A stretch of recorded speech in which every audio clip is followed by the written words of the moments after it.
Meerut murder case ने तो सबका दिल दहला के रख दिया है कि कैसे एक पत्नी ने अपने बॉयफ्रेंड के साथ मिलकर अपने ही पति के कई टुकड़े करके ड्रम में डाल के उसको चुनवा दिया। लेकिन आपको ये नहीं पता होगा कि बीते कुछ दिनों में कई पत्नियों ने अपने पतियों को बॉयफ्रेंड से मिलकर के उन्हें ख़त्म करवा दिया है।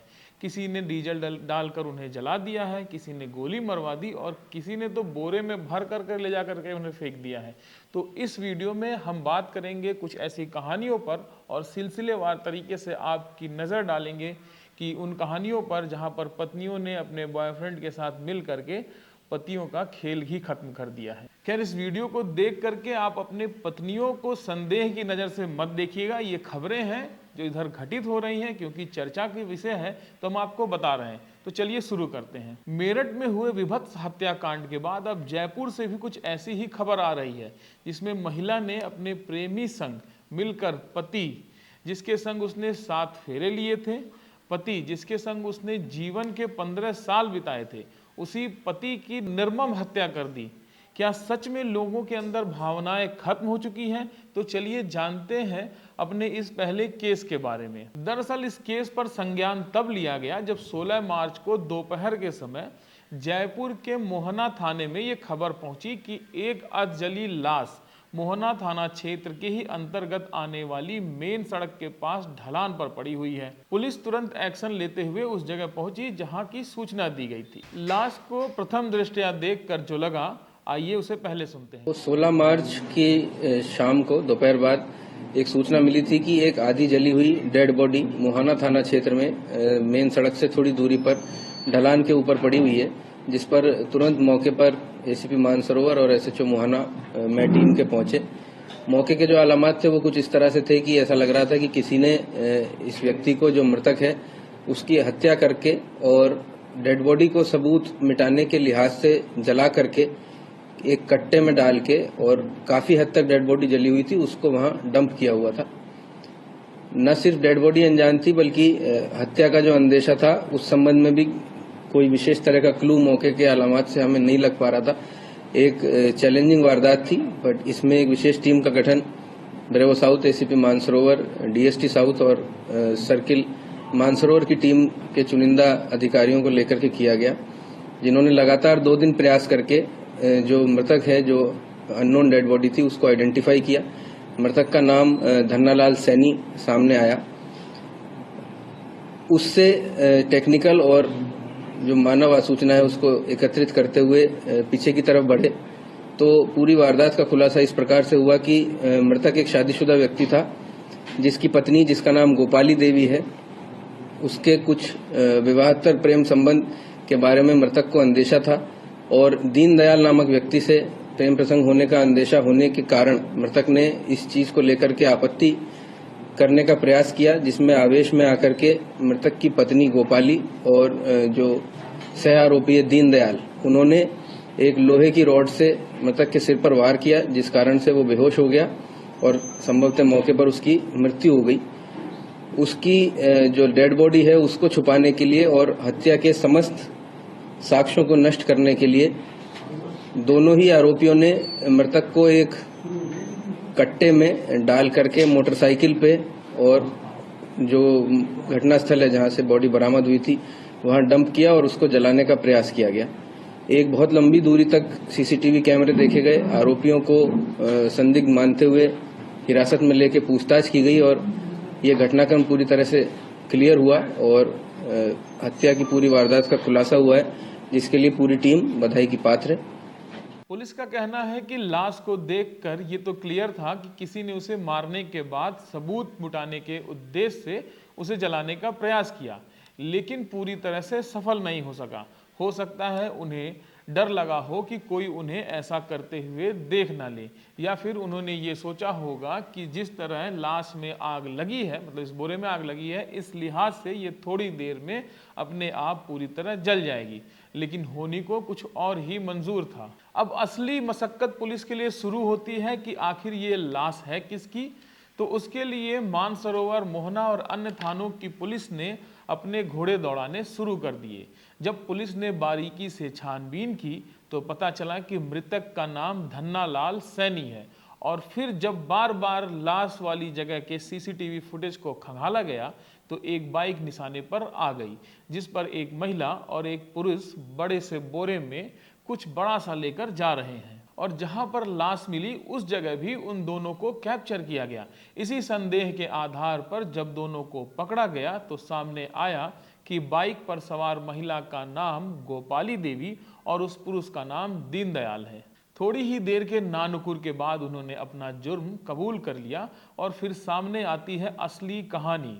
मृतक धन्नालाल मूल रूप से सवाई माधोपुर का रहने वाला था और जयपुर में रहकर सब्जी बेचने का काम करता था, जिससे उसके परिवार का गुजारा होता था। लेकिन पत्नी गोपाली देवी उर्फ गोपी पिछले 5 साल से दीनदयाल के संपर्क में थी और इन दोनों के बीच कई बार शारीरिक संबंधों की बात भी कही जा रही है। इन दोनों के इस प्रेम संबंध की भनक गोपी के पति धन्नालाल को लग चुकी थी। उसने कई बार गोपी को समझाने की कोशिश भी की, लेकिन वह व्यर्थ ही रहा। पति यानी कि धन्नालाल स्वभाव से सीधा होने के कारण कभी भी उसने ठोस कदम नहीं उठाया। उसे तो यहाँ तक पता ही नहीं था कि आखिर उसकी बीवी जाती कहाँ है। गोपी ने अपने पति को ये बता रखा था कि वह कपड़े की फैक्ट्री में काम करती है, लेकिन वह किसी फैक्ट्री में ना जाकर सीधे ही जयपुर के संगानेर स्थित कसीदों वाली गली में श्याम ट्रेडर्स के मालिक दीनदयाल की दुकान में जाती थी और पूरा दिन वहीं व्यतीत करती थी। एक दिन धन्नालाल को शक होता है और वह 15 मार्च को अपनी पत्नी का पीछा करता है, जिसमें वह देखता है कि उसकी पत्नी किसी फैक्ट्री में ना जाकर सीधे संगानेर पहुंचकर एक दुकान में पहुंच गई है। धन्नालाल भी दुकान के अंदर पहुंच जाता है और वह देखता है कि उसकी पत्नी दीनदयाल के साथ बड़े ही हंस हंस कर बातें कर रही है, जिसे देखकर धन्नालाल भड़क जाता है। फिर गोपी और दीनदयाल मिलकर धन्नालाल को शांत कराने की कोशिश करते हैं और दुकान में ही ऊपर बने एक कमरे में ले जाते हैं और धन्नालाल के सिर पर लोहे की रॉड से वार कर देते हैं, जिससे मौके पर ही धन्नालाल की मौत हो जाती है। फिर गोपाली देवी और दीनदयाल मिलकर उसे एक बड़े से प्लास्टिक के बोरे में डालते हैं और एक बड़ा सा पैकेज बना देते हैं। चूंकि दीनदयाल एक कपड़े का व्यापारी था तो आस पड़ोस के लोगों को कोई शक भी नहीं हुआ कि इतने बड़े से बोरे में क्या है। उन्हें लगा कि इतने से बड़े बोरे में कपड़ा ही होगा। अब आगे वीडियो में देखिए कि कैसे दोनों लोग बाइक पर बैठकर जा रहे हैं।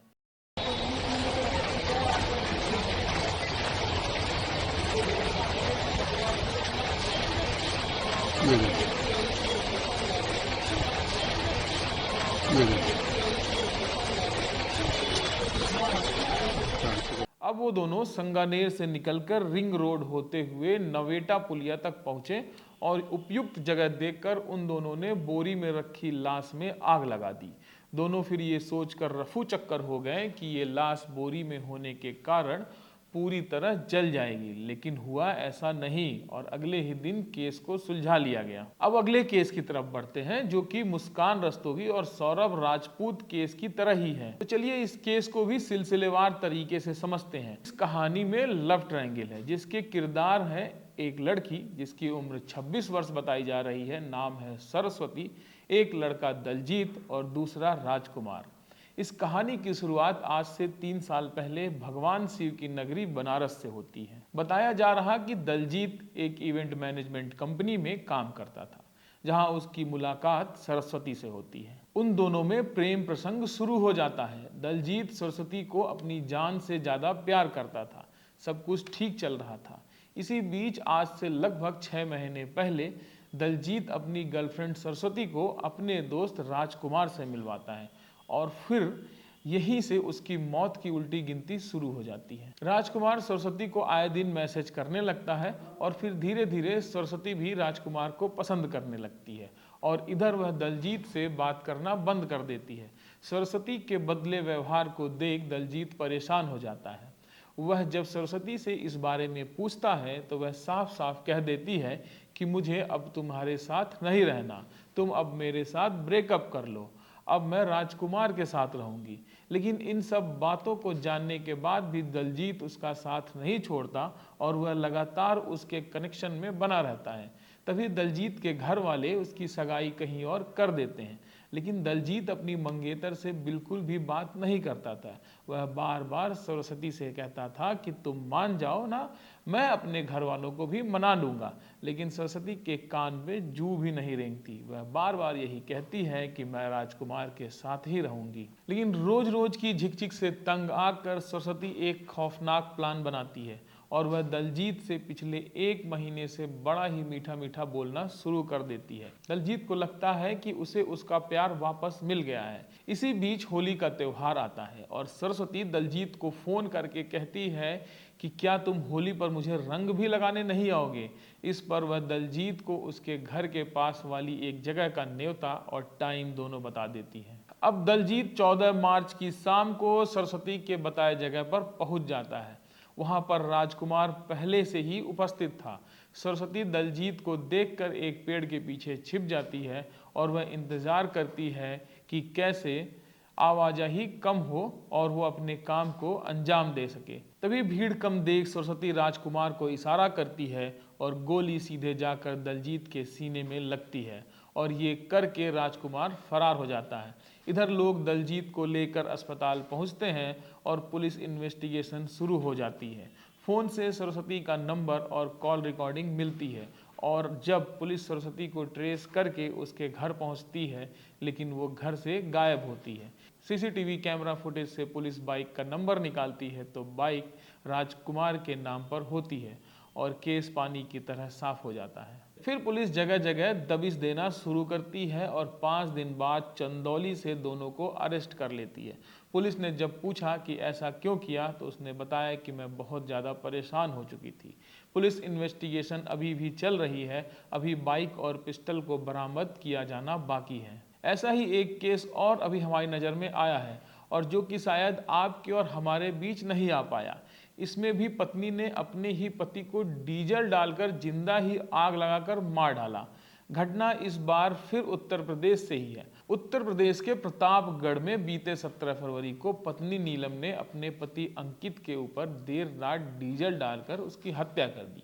बताया जा रहा कि नीलम और अंकित की शादी साल 2023 में मई के महीने में हुई थी।